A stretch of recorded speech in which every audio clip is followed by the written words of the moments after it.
খুবই স্বাভাবিক। যারা সেদিনকে যে ছাত্রছাত্রীরাই পড়ুয়ারাই যাদবপুরে গন্ডগোল করেছেন, ব্রাত্য বসু শিক্ষামন্ত্রীর গাড়িতে হামলা করেছেন, ভয়ঙ্কর হামলা করেছেন, বিপজ্জনক হামলা করেছেন, এবং তারপর তা নিয়ে তারাই সব জায়গায় রাজনীতি করতে যাচ্ছেন।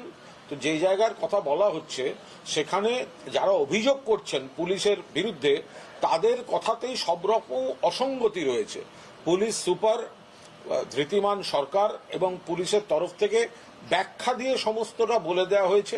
কোর্টে গেছেন, তো কোর্ট স্বাভাবিকভাবেই রিপোর্ট চাইবে, সেই রিপোর্ট পুলিশের তরফ থেকে বা সরকারের তরফ থেকে দিয়ে দেওয়া হবে। এতে কি অস্বাভাবিকতা কোথায় আছে?